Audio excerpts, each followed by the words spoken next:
Hey, Grant Nelson for Thief River Falls Radio News with Mike Flaagan, County Engineer for Pennington County. Mike, got one of the biggest projects going on that Pennington County's seen in a long time. What is there, about 10 different projects going together? Right, yeah. I would say, it's probably ever, something like this has happened in Pennington County and Thief River.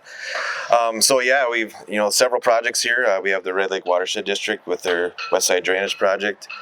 I have the roundabout on Trunk Highway 32 that we're partnering with MnDOT on that.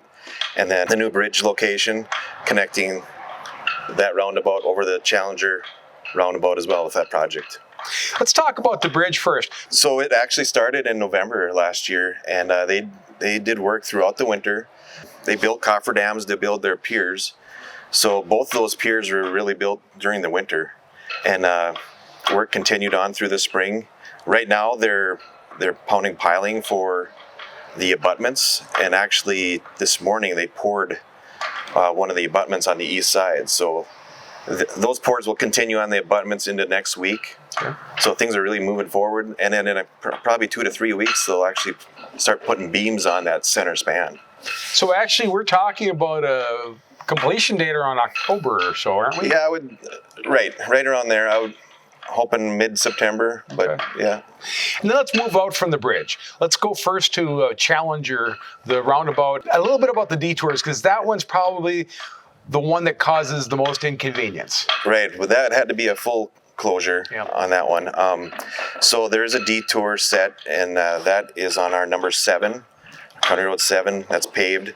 Goes from the Airport Road over to Trunk Highway 59, and then that will go north into town, and then you'll connect on Greenwood back over to 17. Okay. I was taking a look at the Department of Transportation website before I got here. 83% reduction in injury accidents, is that correct? Right. So what a roundabout does for you as far as safety is you don't have that T-bone crash, and those are very violent crashes, and you can often have fatalities in those, whereas a roundabout, you're coming through at angles, so it's like a glancing blow, so you don't have the personal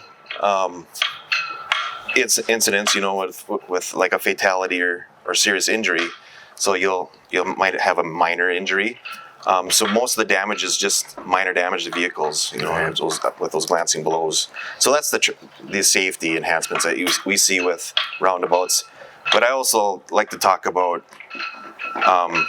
efficiency, because with a lighted intersection, with traffic signals, often you're sitting at a red light and there might not be a vehicle in sight, but you got to sit there, right? So you have to wait for everything to turn green. So you're burning up extra fuel. Whereas a roundabout, there's constant movement, and actually roundabouts, even single roundabouts, can handle quite a bit of traffic. Mm-hmm. Let's talk a little bit about the Diversion Bypass. I talked to Myron Jesme from Red Lake Watershed District. I believe he said there's 16 square miles of watershed going into that bypass. So that's it's quite a good sized area that's draining into there. The construction of it has been quick. Right, yeah. Zavrels is the prime contractor on that project, and they're moving a lot of dirt in a hurry. So, they're good at it. So you see a lot of dozers out there working, and we've seen just right outside my window here, they've actually got some of that completed. They've seeded some of it already. So things are really moving pretty quickly with that project. And I think the one thing about the bypass was you started up here by Highway 1, did some basic work there, moved back down to Highway 32 near the outlet, and then working your way back.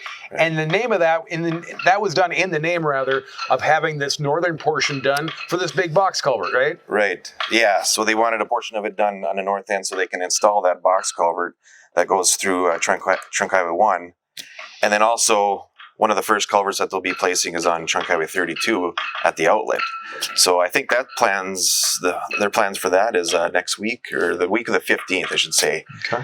So that should be coming here pretty soon too. So as soon as they can get those culverts in, they'll finish that ditch, and then they'll have their drainage all set. And they really need that set for the Trunk Highway 59 and 1 project with the roundabouts too, to drain everything from that project. Plus, there'll have to be new asphalt put in there, so I imagine you'll want that box culvert to have a little time to settle. Right. Yep.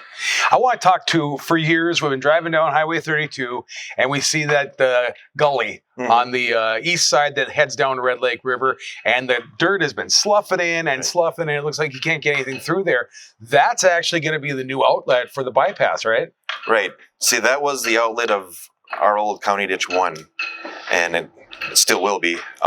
They'll be combined with County Ditch 70 with the new project.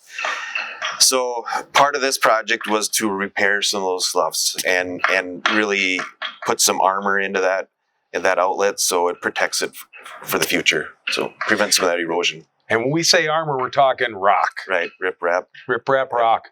Something that stays in place.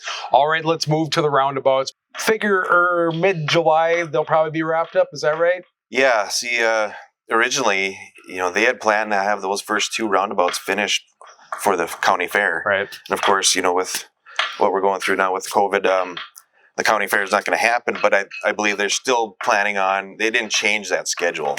So that's still planned to have those 2 done mid-July. Okay. And then as those are completed, they move it towards Petro Pumper and complete that one later. And I believe we're going to be relying on some bypasses by Petro Pumper and also some frontage roads in the area of Ruby Avenue moving westbound, so all the businesses can be accessed. Right. The main detour for that project is on First Street. Okay. So you can access the businesses off First Street.